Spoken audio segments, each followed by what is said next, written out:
Coming up this week on Meeting Minds, we have a really fun guest who's joining us all the way over in San Diego, and he's going to talk all about virtual events and what's next. Coming up this week on Meeting Minds. This is Meeting Minds with Charles Ide. Join Charles and his co-host Lisa as they chat with leaders in today's events world on how you can take your events to the next level. Broadcasting from the IdeCom studios in Minneapolis, Minnesota. This is Meeting Minds with Charles Ide. Welcome back to Meeting Minds. This week, I have a really fun guest joining us from sunny San Diego. He is the founder and CEO of Juno. His name is Josh Hotsenpiller. I think I said that right. So I'm so excited to have you joining us on Meeting Minds. Thanks so much for having me. It's a thrill to be here, and it's always exciting to talk about not only the current opportunities, but the future and where we're going. It's exciting. Yeah. So Josh, I was looking you up on LinkedIn. I saw that you founded Juno, and it looks like you may have kind of built this business out of COVID. Is that the story? You know, yes, that is the story. So for the last 10 years, I've been in community solutions. So everything from Profits for Purpose, where we helped mobilize over 1 million global employees to donate time and money, to CrowdHub, where we were a custom software agency building solutions for HP in the United Nations. And when COVID happened, a lot of our clients said something really interesting to me. They said, can you add virtual to our community platform? They didn't say, can you source a third-party virtual? They didn't say, we're looking for another platform. They were looking to add virtual to community. And when they said that, we realized that this is not something that's fleeting, and this is not something that is another. This is part of the greater ecosystem story. And so we took our community platforms, which we've been building for 10 years, and we did add virtual to it so that we had an all-in-one solution. Last summer, we did wireframes. We went to sales in October. Within the first 6 months, we did $3 million in revenue, almost 60 clients from around the world, took on seed capital, and now we're just having an absolute blast serving mission-centered communities. It's exciting. That's so awesome. So, your platform got built out of something that was a little bit different than the event space. So I'm guessing you've learned a lot about events over the last year as well. Yeah, so we've been in the event space for a while. We are a native app company as well. So we've ran events. In fact, we ran the largest one-day event. It's called LeaderCast now. There was 115,000 concurrent users in one day. So we had very much been in the space. What we specialized in, though, was community. What we specialized in is connecting two people together that otherwise wouldn't, or 3 or 4 or 5 people together that otherwise wouldn't, for a purpose. So whether that was advancing sales, whether it's educating boots on the ground, UN workers all around the world, we were in the business of really two things: connection and education. And so when this opportunity came to serve the events world, we realized, isn't that what events is all about? Connecting people and educating them. And if we can help serve those events in doing those, we can provide a lot of value because we've been learning that for 10 years. Oh my gosh, that's so awesome. I would say it's difficult to find ways to really engage and connect people virtually. And, we've learned a lot over the last year about that as well. But that's what I get the questions about the most. It's like, how do you get people to connect from behind their computer, and especially when their cameras aren't turned on? It's like really difficult. One of the things when you say it's difficult to get people to connect, and it is until everything's difficult until. Like, that's just a great rule of thumb. Working out is difficult until. Eating right is difficult until. And I think we take this mindset that we say it's difficult, but we need to add until we solve, until we figure it out. And here's what I found. One of the things that we used to do in events is, and I talk to our clients about this all the time, our customers about this all the time. Have you ever been to an event and seen how many people are walking alone, sitting alone? Yeah. I mean, events can be like a bad day in junior high for a lot of people. Mm-hmm. They walk in there and gosh, there's cliques here, there's relationships here that have gone for a decade. I don't know where I fit in. Maybe I'm not super outgoing and maybe I have some social anxiety, whatever it might be, but I need to be here to connect and grow. One of the most amazing things that virtual allows us to do, and we kind of talk, we use the voice as the analogy. What made the voice so popular is that you could find great talent without sizing people up physically. And, and how many times do you go to an event and go, oh, we would never have anything in common with that person. Yeah. That person wouldn't like me. And we take this human reality and we apply it. Well, what virtual allows us to do is say, we can actually get to know you, what you're interested in, what your strengths are, where you want to grow, where you can help other people grow. And because we can actually pair people together that otherwise wouldn't, and even set them up and go, do you know why you should talk to this person? Because they're actually a CEO and you didn't think they were, because they're actually good at governance and that's where you want to get better. So I think one of the it's very difficult to connect people until you know who they are and what they need and how other people can serve them. So I'm elongating my conversation. I'm sorry, but it's just something we're passionate about. No, that's so great. And I think, what we've realized as well is you're so right. For me, I would attend a lot of events, mainly here. I'm in Minneapolis, Minnesota, but I wouldn't attend as many events that are maybe based in California or New York. But now that we're able to create this virtual, community, I'm meeting a lot of people from New York, and you're in California. Like you said, now you can create those meaningful connections all over the country because we're doing everything virtually, which is so cool. And do you know what I think? I think one of the greatest limits in our life is boundaries that exist. And so let's go back to what we talked about earlier. And most of them are physical. They're physical. Again, I don't have anything in common with that person. I've assigned that because of something physically. There's a physical boundary of space of I can't get to New York. And what I think is so exciting about the future when you introduce digital is you just gradually start to remove boundaries. And the more we do that, the more we connect and grow. It's definitely undoing some of those little clicks, again, we're a production company in Minneapolis. Most people pre-COVID had no idea who we were. The Midwest is just like a flyover area, but now we're connecting with those huge companies in Silicon Valley, and they're like, we're looking for the next great idea. And maybe, their current company that's right there in California doesn't have that, but they are able to connect with companies all over the country now. So it is removing a lot of those barriers. It's helping, different companies shine because everyone's going to the internet to find their new resources versus that event down the street. Absolutely. And we're seeing it all over the place too. We're connecting with groups that we would have never known to connect with. We're learning from them. They're learning from us. And I just think we're moving into a boundaryless world, which is exciting for all of us because that means we can run. So one of the questions that you had here is, how can people share and be vulnerable digitally? That's a really hard one. What are your thoughts around that? I think vulnerability there's two things I think about. One, somebody always has to go first. It's the rule of life. And so if you're listening to this and you want to get vulnerability from somebody else, maybe it's a sell you're trying to do, maybe it's a growth moment. Somebody, as I always say to my team, has to be the adult in the room. And so my first challenge to whoever's listening is one of the ways I get people to be vulnerable is to go first. So start there. The second one is questions. Vulnerability comes out of questions, not statements. And so when you're online, even if you have your camera off, there's two ways to get vulnerable. Go first and ask questions. Yeah. And you can people love talking about themselves, even if they say they don't. I've heard so many people, I don't like to talk about me until I ask you one or two questions.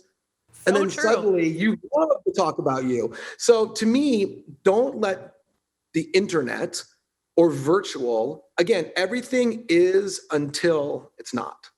Everything's difficult until I go first, until I ask questions, until I be the adult in the room. So that's really what I encourage people to do when they get in virtual rooms is even if your camera's off, share something. Hey, I'm really struggling with trying to figure out how to do this well. What have you done? And what are some of the challenges you've overcome? And all of a sudden you've already said, I'm struggling. And you've already got, so those are just some little tactics I think that are great to use online. Yeah.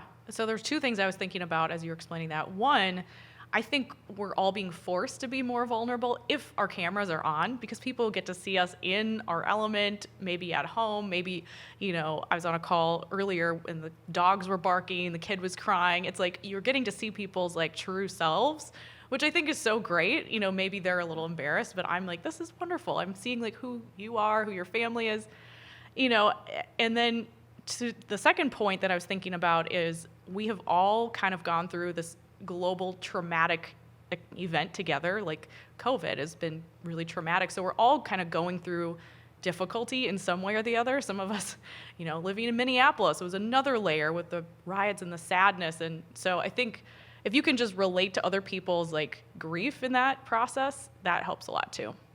It does. And not to get off topic, but it's been remarkable for me to, you're right. We all went through something together at the same time. When does that ever happen? Never. Right. And it was traumatic. And you learn, if you watch, you can see how people respond to fear. Like if you notice, like right now in society, some people are really aggressive and aggravated and demanding. Some people are shell-shocked and shy and go into the hole. It's the fight or flight. Like we've literally watched a world in which people fought or they flew. And to us, I think it's important for us to realize too, like in that empathy that you're talking about, being able to connect with people and say, how are you doing?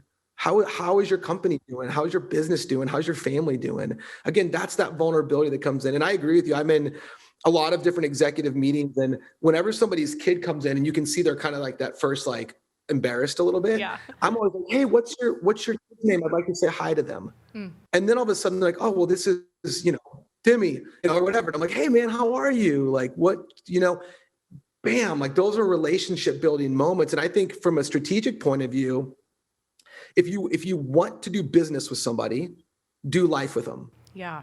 If you want to do business with somebody, do life with them. And so if somebody's life walks into the screen, do life with them. I love that so much. I mean, that is what we talk about every day from our sales team to like our whole operation. Things happen and I won't name names at all, but one of our clients went through a really tough time and, one of her family members was in the hospital and our team stepped up to the plate to really help, with things that weren't on our scope of work. And, I think doing things like that for your clients and seeing them where they're at and making sure like they feel loved and appreciated and like, just like you said, doing life with them. It's so helpful. It is. And and again, these go to all these, how do we transfer? How do we get vulnerable? How do we connect with people? It's funny, you asked the question, you go, not you, but I'm saying people go, how do I connect with people? And I was like, do the sentence you just said. Yeah. Connect with people. Right. It's like the most ironic question in the world. How do I connect with people? Yes. Just start doing it, right? Yes. Connect with people. Yeah. You can do this anywhere. People for years have connected over a phone where they couldn't see anybody. Yeah. Where they connected over letters. Many, many years ago, people would go off to war or they would take a job and they would connect by letters, but they would connect with people. Yes. So now here we are, 1 billion times easier, and I don't know how to do it.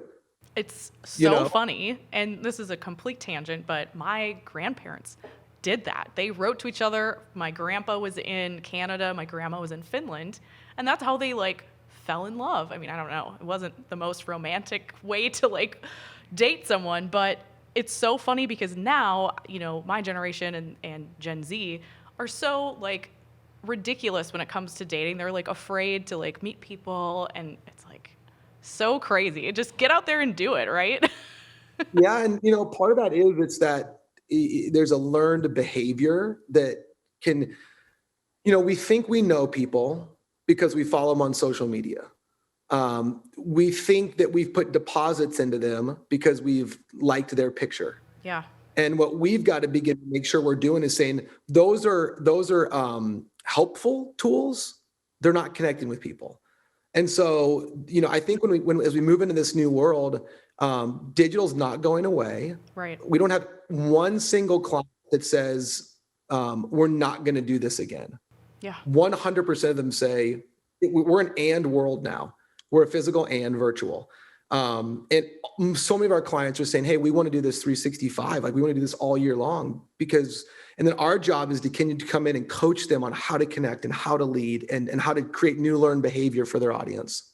Well, and that's where I was going to go next is the world of hybrid. It's happening. Our team has already produced a couple hybrid events. I mean, someone on a previous podcast reminded me that the Super Bowl and the Oscars and all of these awards shows have been hybrid events for decades. So it's like we're all thinking, oh, this is something new. It's really not. It's just figuring out how to make it all work in the corporate and the nonprofit world. Yeah, it is. It's exciting because the use case has been proven. And 60,000 people watch the Super Bowl and Fit Live, and 60 million watch it virtually. Right. So we know the power is 100x, of virtual. When we think about virtual, though, in our context, we think about we use the word utility, second screen. So everybody uses second screen. Everybody. So like right now, there's a few other people on this podcast, in terms of probably producers and stuff. Yeah. And there's 100% chance they're looking at something else on their phone or they have another tab opened on their computer while they're doing this. Oh yeah. So it's just true. Everybody second screens. And even if you're physically somewhere, you definitely second screen. So when we think about hybrid, we go, how does Juno offer? We want your first and second screen experience. That's so a really if you're smart way to do virtually, because someone's gonna get it. And I hear all these people say all the time, like, well, we don't want them looking at their phones when they're at the event. And I'm like, they are. Yeah. You better just embrace it. At their phones. They're texting, they're on whatever, Instagram, scrolling. Like, I do it too. It's a bad habit, but you can't really stop people. No, so they're gonna do it. So now the question is, how do you make sure to get it? Right. How do you capture that? We look at it and go, hey, our strategies have to be first and second screen. Those are our strategies. And so our platform allows it to be a first screen, but then think about the second screen as a utility. What do you use your phone to do? Maps, steps, all these different things are utilities. So when we think about a second screen, we think about the first screen is if you're physically there, you're on stage watching.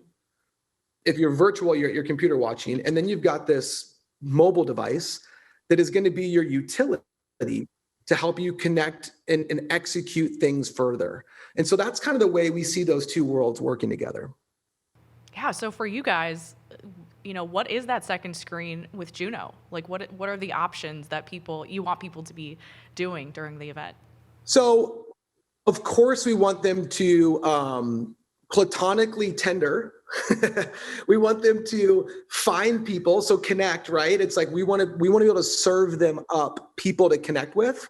That's a huge one. So serve you up people to connect. We want you to be able to, again, utility, sign up for things. We want you to be able to react, reactions on your phone. So you can react to an event, to a live event. So I could be sitting in the room, asking questions, reacting to something that's going on live. I can be connecting with people. I can be learning certain transactional pieces of content I want to be able to have, right? So if I want to do some CME training, if I want to get some credentialing, if there's some stuff that I want to do, again, you always have to think about the utility of the product on the second screen.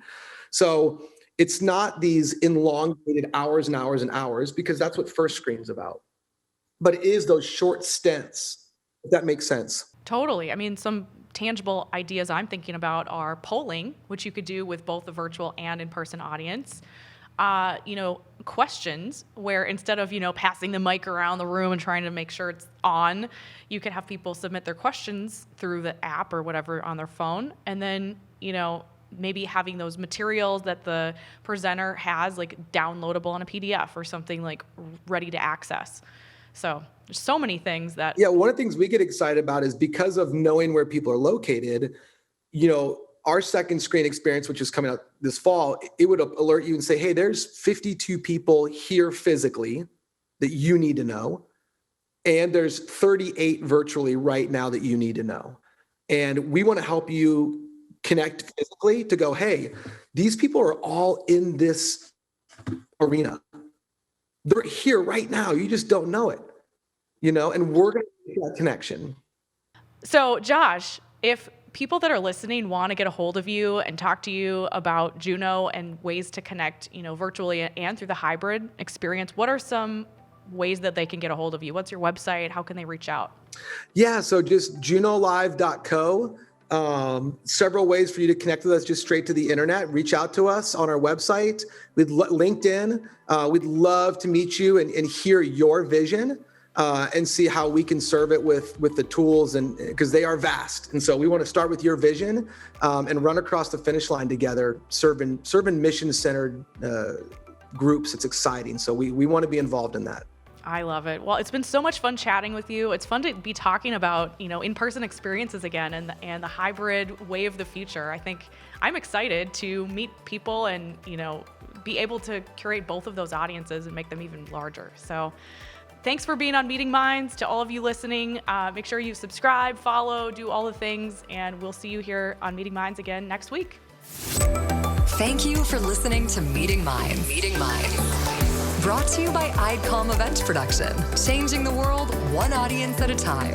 Follow IDCOM Creative and Meeting Minds podcast on Instagram. And check out meetingminds.org to find show notes for this episode, past episodes, and inspiration. As always, please subscribe, leave a review, and tune in next week for another episode of Meeting Minds.